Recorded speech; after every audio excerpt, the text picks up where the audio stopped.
Obrigado, Vossa Excelência. Ministro Dias Toffoli. Senhor presidente, em relação à pena restritiva de liberdade, tanto na pena base quanto em relação à continuidade, é exatamente idêntica ao do revisor. Quanto à multa, eu peço vênia ao revisor para acompanhar o relator. E aqui eu gostaria, senhor presidente, de nesta oportunidade, não é a primeira vez que eu acompanho o relator quanto à multa e acompanho o revisor quanto à pena restritiva de liberdade. A sociedade, de há muito, critica a pena restritiva de liberdade.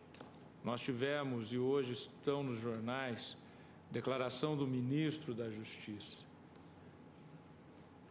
O Poder Judiciário tem aplicado muito pouco as medidas cautelares do artigo 319 do Código de Processo Penal. O ministro Gilmar Mendes, quando esteve à frente do CNJ, fez um levantamento e identificou, me corrija, ministro Gilmar, se eu estiver errado, mais de 20 mil cidadãos brasileiros que cumpriam pena restritiva de liberdade de maneira ilegal. Seja porque foram recolhidos provisoriamente e o processo foi esquecido, seja porque a ação transitou em julgado e a execução não foi acompanhada.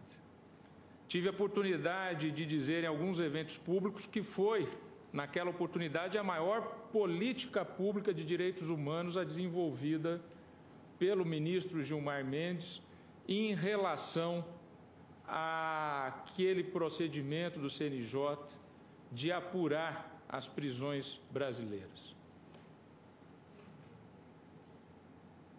Mas em relação às penas pecuniárias, senhor presidente, quando eu estive à frente da Advocacia Geral da União, eu criei o Núcleo de Defesa da Probidade Administrativa e de recuperação dos valores que foram desviados. E em poucos anos,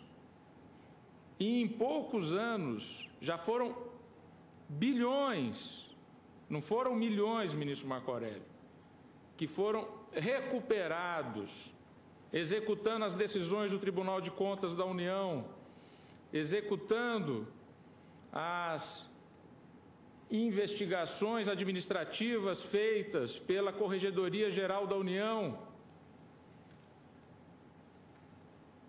instituída no governo de Luiz Inácio Lula da Silva. Não existia antes.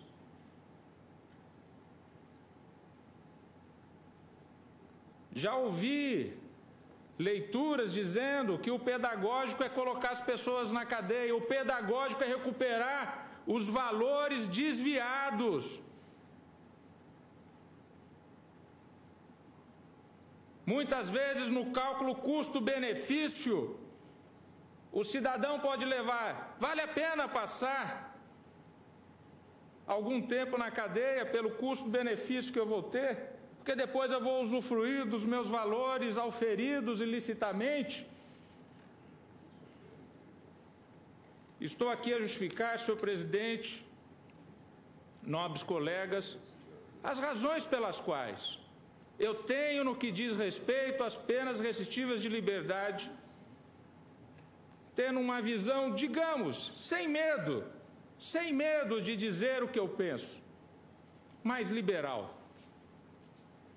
E vamos dizer, mais contemporânea, porque prisão restritiva de liberdade combina com o período medieval a partir da qual ela foi instituída. Vamos a Foucault, que ele dirá o porquê que foi instituída a pena restritiva de liberdade.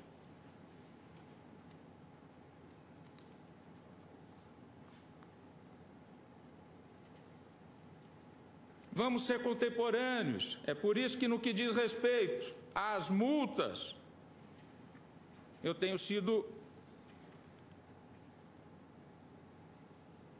quem mais tem acompanhado o relator. Tem acompanhado o relator. Minhas multas até ficam acima, algumas vezes, daquelas que o eminente relator estabeleceu.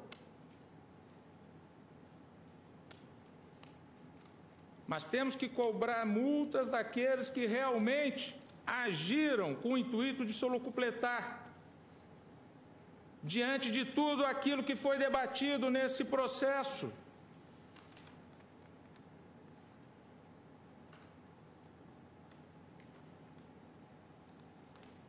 As penas restritivas de liberdade que estão sendo impostas nesse processo não têm parâmetros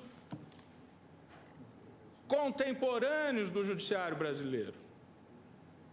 Em relação às penas de multa, também não tem. Mas eu estou acompanhando o eminente relator porque é um divisor de águas. Temos que realmente aprofundar isto.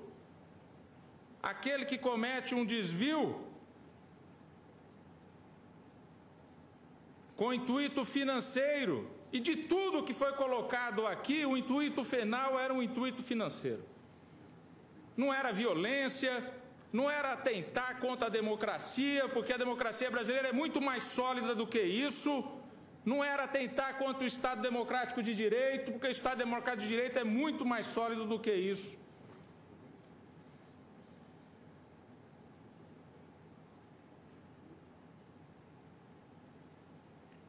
Era, partindo da premissa de tudo que foi colocado, em muitos pontos fiquei vencido, era o vil metal.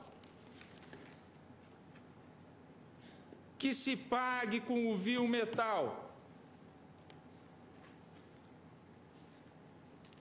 Senhor presidente, nas multas, eu peço ao revisor para acompanhar o relator.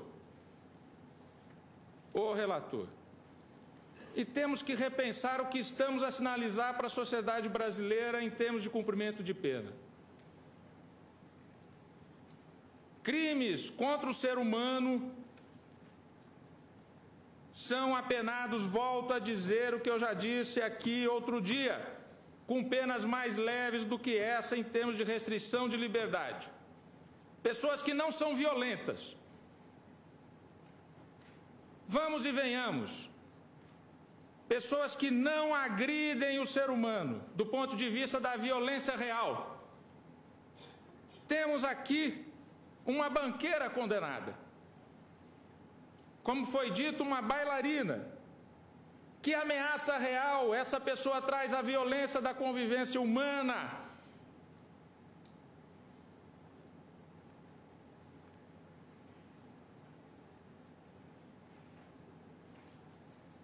A filosofia da punição daquele que comete um delito está em debate na sociedade contemporânea há muito tempo. E por que não colocar aqui nesse julgamento também que este parâmetro de um julgamento no ano de 2012 não é um parâmetro da época de Torquemada, da época da condenação fácil à fogueira.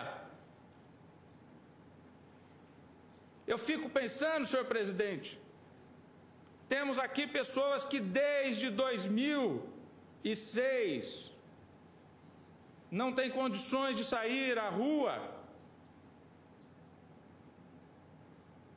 Tivemos ministros que foram agredidos em razão dos seus votos. Tivemos advogados de defesa que foram agredidos na sociedade em razão da defesa daquilo que é a defesa da sociedade.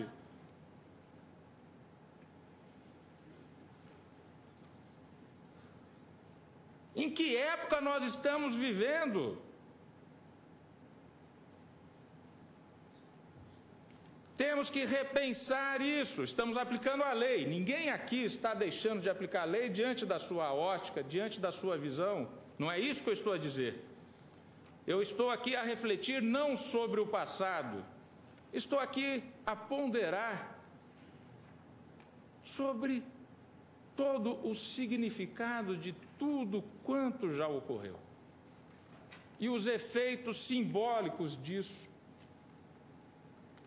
Aliás, Castoriadis, um crítico a Marx, à esquerda, apontou isso.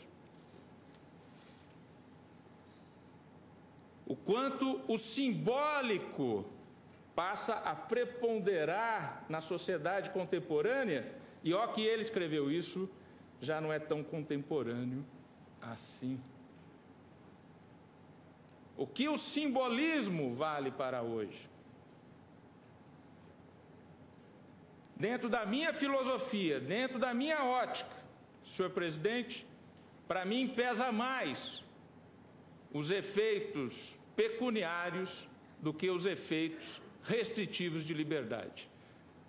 E pondero à Corte para refletir sobre isso. Por isso, senhor presidente, concluindo esse voto, eu acompanho o revisor quanto à pena restritiva de liberdade e o relator quanto à pena de multa.